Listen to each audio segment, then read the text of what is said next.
Hey everyone, welcome to Test Anxiety Management. This is part 3. Part 1 and 2 were already recorded in an earlier session. They are available on our YouTube channel as well. And I want to introduce myself. My name is Becca Smith, and I'm the licensed professional counselor and assistant director at the Valdosta State University Counseling Center. If you have any questions during this video, please feel free to call our office at 229-333-5940, or at the end of this video, all of our contact information is available on the last slide. So please, if you have any questions, please let us know. And again, this is part 3. We're going to be talking more about finals issues. Part 2 covered like midterms, and part 1 covered like just getting started with test anxiety. They all have a little bit different information. Some of it overlaps, but this one mainly is focused on finals. All right, so let's get started.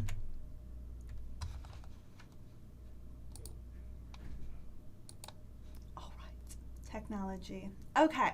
So the outline for today is getting ready for finals. So basically, I want to help you prepare, because finals come up. You have so many things coming due at the end of the semester. Thanksgiving break is in there, which is good, but sometimes it's like you get away from school for a little bit and you're like, what did we do the week before Thanksgiving?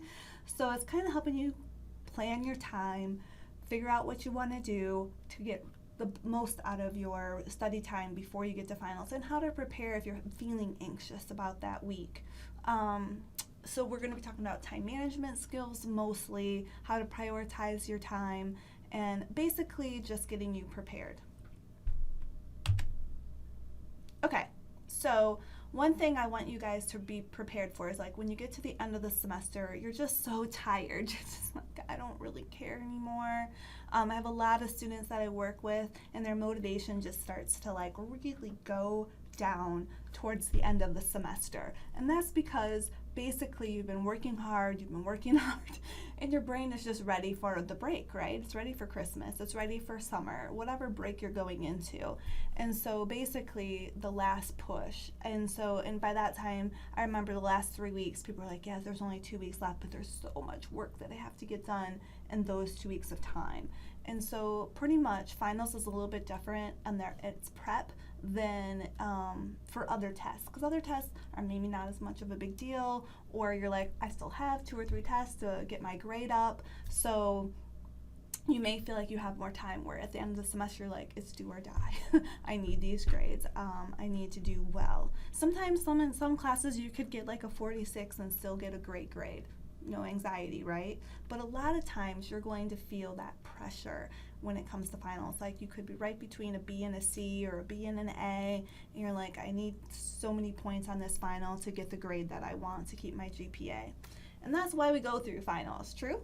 Because we need that GPA. For some of you in Georgia, you need that Hope Scholarship. You need to be above a 3.0 to keep that money.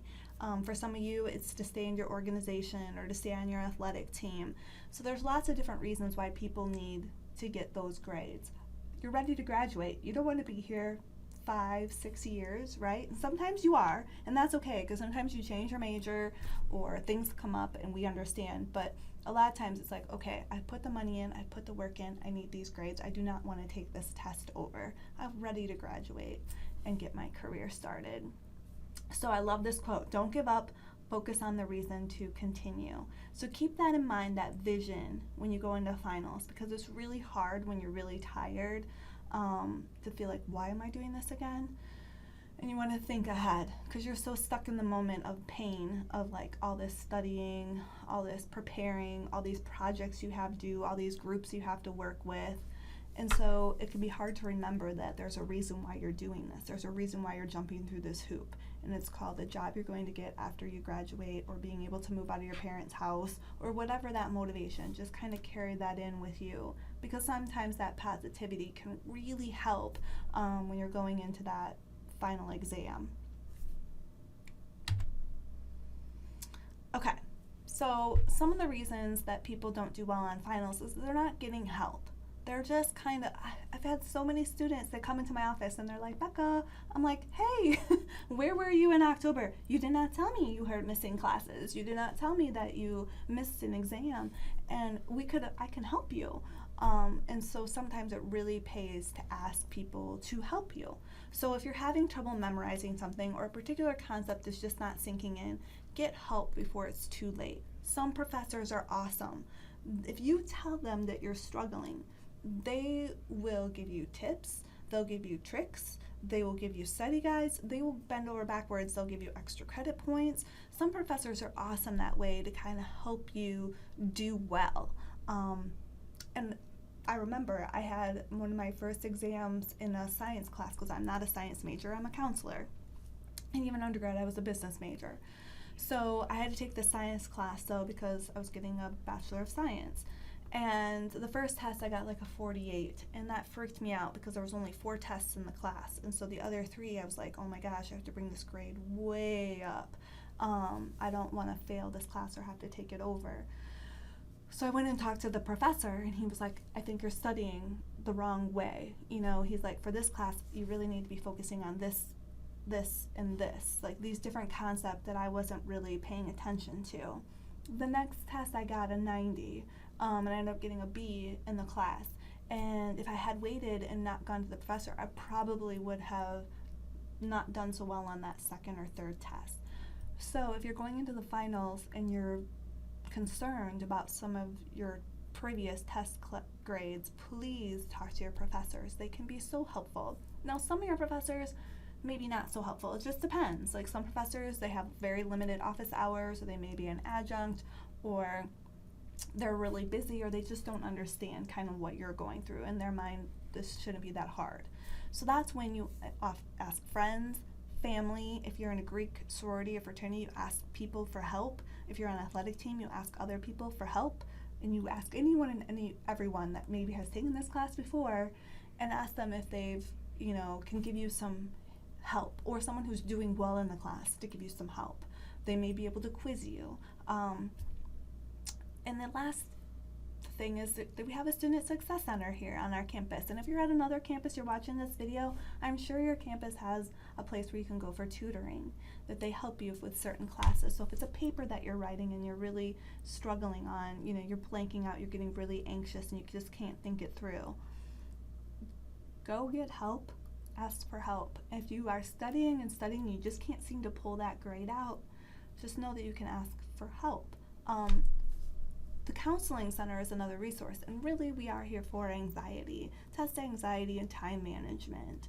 Anxiety really, and I've said this in the previous 2 videos, but in case you had not watched those, what happens when you get really anxious or upset or frustrated is that the oxygen in the blood in your brain goes down to your body and it's ready to go, and the IQ in your brain drops about 20 points, and you can't think through things clearly, you can't see options. So if you have a multiple choice or a fill in the blank, your brain is like, I just can't remember. Now, 2 hours after the test, you'll be able to remember, but during the test, not so much. So that's why if you feel confident going into the test, if you feel prepared, if you feel like you've done everything you can, you go into that test, you feel better, and you can actually perform better. So this is all preparation before. And maybe you did really well in your previous test, but you're just feeling anxious about the finals week, that there's just so much stuff going on, and you might have finals back to back. And yeah, it is exhausting, so be prepared. This is what we're here doing today. Okay? So another tip that can really help, and it may sound a little wonky, but I'm telling you, athletes use it, music majors use it, any kind of performing, you can use visualization, okay? So studies have shown that people who visualize themselves succeeding often do better when they actually perform a task. So your imagination is actually 10 times more powerful than your willpower. So when you imagine yourself, you close your eyes and you just think about yourself doing really well on a test, just knowing the answers, being able to write clearly, being able to solve that problem, you more likely are going to go into that test and be able to follow through with that. So before the test, you want to visualize. Another activity that I encourage a lot of my students to do is one that's called like a visualization of your past successes. So like for an athlete, I'd have them visualize a time when they performed their best performance. You know, you all have that day where you're like, oh my gosh, I was just on it. I just did so well. And you're so proud of yourself. And so I asked them to go back and imagine that day. You know, what was it like when you walked into the gymnasium or the court or the field? What did it feel like? What was your mood? What were you thinking? What was the vibe around you? You know, what was going on? What do you remember? And then when you were just, you know, making every play or, you know, doing everything right, what was going on? How were you feeling? What were you saying in your head? And trying to remember those things and bringing them back into focus. So it's the same thing with taking a test, remembering back to high school or a previous time in college where you took a test and you did really well. You're like, oh my gosh, I aced that test. I did so good. I want you to go back and kind of remember that and kind of have that visualization of like what happened. You know, what made you feel so confident going into the test? What was going on? Was it the professor? Was it you? Was it your preparation? Was it just your mood? What was happening that kind of made you just zone in that day? And I want you to remember that and recall that and kind of bring that in to your future tests. And so that really helps. And, you know, kind of visualizing yourself staying calm, just being able to think it through, not comparing yourself to others, you know, see yourself being relieved. It just really can help you go into these last round of tests, especially if they're really important. The last thing you want to do is put so much pressure on yourself that it's like, if I don't get an A, I'm going to die. You know, like if you talk to Olympians who do really well, Lindsey Vonn, for example, she's a world-class skier, and she's been to 3 different Olympics. And she's basically said the first 2 Olympics she put so much pressure on herself for that gold medal, and she pushed and pushed, and she made lots of mistakes that she wishes she could redo. And the last Olympics, she said, I just did everything different. I didn't hang out with the team. I didn't go out afterwards. I just sat in my lodge. I cooked. I baked. I did things that I loved, and I just visualized myself. And I just told myself, it's just another skiing event. It's just another test. It's just another whatever. It's not the Olympics. It's not a gold medal, do or die. And she got the gold medal. And I just feel like that's awesome. Like, you have to almost trick your brain into thinking like this isn't this big of a deal as you imagine. You have to tell yourself it's just another test. It's one of several that you're going to take in your life, and it doesn't make or break. Everybody gets through it. Everybody figures it out. You have to just tell yourself, I can only do my best. I can only prepare, and I can only think as clearly as I can. And if I make this a really big deal, it's actually going to make me feel more anxious, which could actually have the opposite effect. It's kind of like when you hang on to someone too tight because you don't want to lose them, but they almost want to pull their hand away from you because they're like, let go, you're holding on too tight. So sometimes when you're doing something, you get the opposite effect. If I just hold on to somebody's hand loosely or kind of normal, they don't want to get away from me. But if I hang tight because I'm anxious, they're like, let go. They want to get away. And that's the last thing I want to happen. So if you're getting too anxious for a test, you can actually do worse on the test, which is exactly what you don't want to happen. True? Okay. So now we're going to talk a little bit about time management. Okay, time management is key. And I love this little meme because do you know how many students I've had that have come in and they're like, I totally procrastinated. Yeah, I just started watching TV and Netflix, and I totally didn't get all my studying in. And people avoid things because they worry, okay? They avoid them because they're hard and because they're anxious about them. And avoiding them actually makes them more hard and it makes you more anxious. True? But our brain just wants that break. It just wants to pull away. And you do need breaks. One thing you do need to do is manage your time.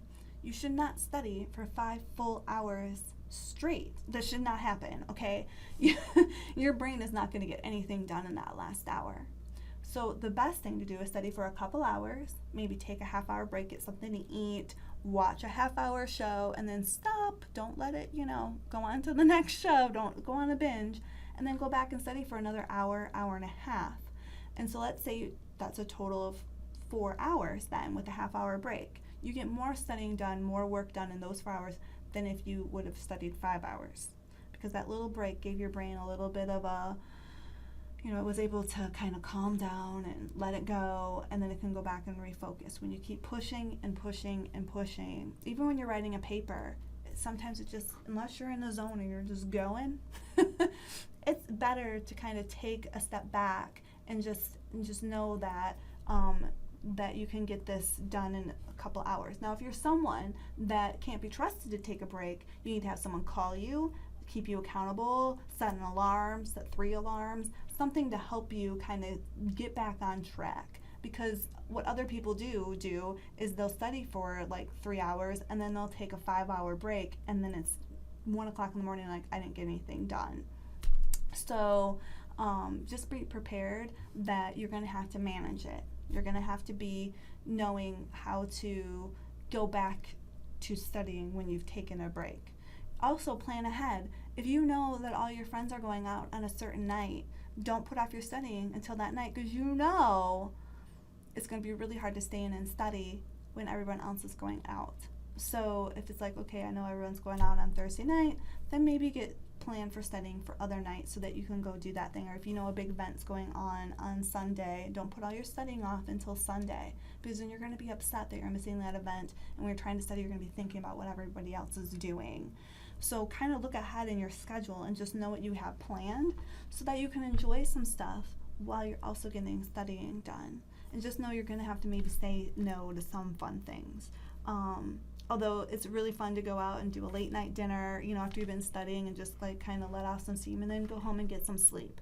If you watch my other 2 videos, you'll know that sleep is also a key. You also have to manage and put in time for sleep and eating. You'll need fuel and you'll need sleep. Coffee and energy drinks, Red Bull, they can get you through in a short term, but if you've been drinking those all week, you're going to go into a test feeling somewhat jittery or somewhat crashed. So neither of those is a good thing to have while you're trying to focus, okay? So be careful about how much what kind of food and drinks you're putting in your body. Try to drink some water, please, some fruits and vegetables, some good protein in there to help your brain function to its highest ability. And make sure, like, even if you get 4 hours to sleep, it's better than 0. People who pull all-nighters, studies have shown that their GPAs are lower than people who get sleep. So someone who stopped studying at 3 a.m., slept till 7, and then got up and went and took the test did better than the person who just kept studying. At some point, your brain just doesn't take that material in, and because you're tired and that material didn't get a chance to go into long-term memory, it can be harder to recall. So please, please, please manage your time so you're not having to do an all-nighter. Okay? Okay, so here's some more tips to manage your time. Plan ahead, be organized, avoid overload, prioritize your tasks, and be able to be flexible. Okay, so flexibility is key. Because again, somebody might text you and say, hey, I want to do this, or let's go do that, or or you're going to be studying with people and then something comes up and they can't study. So you have to be flexible and know that not everything may go your way, and then have enough time to be able to maneuver around that a little bit. Don't, again, wait till the last minute and then something comes up. You know how many people, I can't tell you how many people wait till the last minute and then they get sick or something happens. I had a student get in a car accident, and then things happen and they're like, now I really can't focus, or now I really can't study. And sometimes professors can be flexible with that, but sometimes they're not. It's the end of the semester. There's no time, there's no wiggle room. So please, please, please, please, please plan ahead. Don't overload yourself at the end. Prioritize. Some tests are going to be harder than others. Some tests, like I said, you could get a 46 on and still get a good grade, right? So that test you may want to prioritize a little lower than the test you need to get 98 points on out of 100 in order to get that C. That test is a high priority because you need to pass it. and you're going to need every ounce of energy going into that one and a little less energy going into other ones. So again, just take these tips to help you manage your time. Just know that you can ask for help. Again, some of your friends are more organized than you are maybe, and you can maybe study with them and they can keep you on track. Sometimes certain friends, I've had some nursing students and they're like, okay, only me and this person can study together, because when we add in 2 or 3 more people, it gets crazy, we get off topic, nobody gets anything done. And so know that sometimes you have to cut people out, that you cannot study with certain people because you lose focus instead of stay focused. And some people, when you study with them, they really keep you on task. They really help you study and learn, and you can quiz off of each other and help each other. So just know who those people are, and that you might have to say no to some of those friends that aren't so helpful when it comes to studying, that can be more of a distraction. Okay. So now we're in the exam.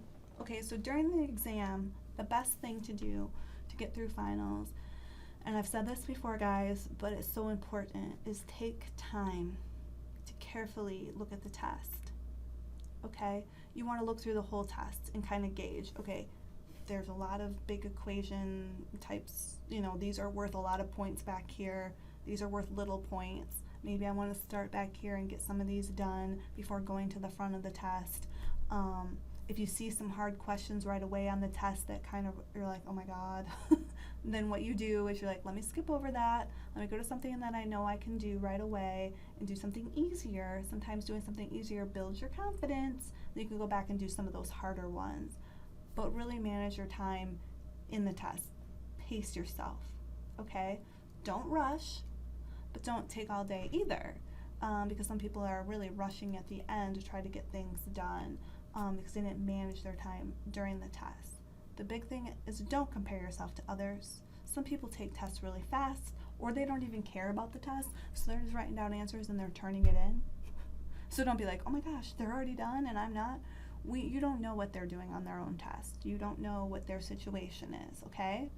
So just focus on you and your test, and just go back, like I said, and if something hangs you up, move on. You can come back to that later, because there might be other questions that you can answer and get full points. And if you're spending too much time on a question, that you might only get partial points, and you don't even get to those questions, or you run out of time, you don't get to a question that you could have gotten full points on, you're going to lose those points, and that could make or break your grade. So make sure you're getting through the whole test and then going back over things that you didn't know. The other thing is, please, please, please do not second guess yourself. There's those that say, I just doubted myself and I went back and changed answers, and 3 out of the 5 answers that I changed were right the first time. So you just lost points because you were doubting yourself. Be confident. You can do this. You got the right answer. Don't question yourself. Now, if you really didn't know it and you want to go back and look it over, fine. But if you did know it, just leave it alone. Don't go back. Don't change answers, because more than half of the time, you're going to change it to a wrong answer and lose those points. It hardly ever works out that all those answers you changed were actually then right. Most people will tell me, Becca, if I hadn't changed those answers, I would have gotten an extra 6 to 10 points on that test, which could be a huge difference in a grade. So please don't go back and change answers. If you get frustrated, if you get upset, stop and take a breath. Those few seconds to kind of get that oxygen back to your brain can make a big difference. I always tell people, sometimes just slow down, take a breath, and refocus. And those few seconds, sometimes a minute or two, can get you back on track instead of just staying all upset and nervous, okay? Which can make the rest of the test go worse. If you're feeling frustrated, just stop. Grab onto something. Tell yourself, I can do this. I got this. Inhale confidence. Exhale doubt. Keep going. Just do your best. And just talk positively to yourself. Make sure you're, slowing your breath down and not getting too uptight or upset. And just keep going, okay? Don't give up. You got this.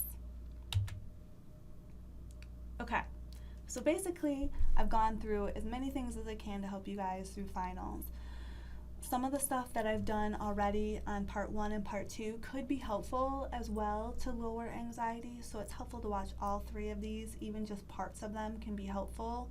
But really for finals, it's all about time management, it's all about self-care and taking care of yourself, and it's all about visualizing and staying confident during the test. Just know that you got this. And if you have any questions or you need any extra help, please, the Counseling Center is here to help you. Our number is 229-333-5940, and we're located in Powell Hall East on the 2nd floor.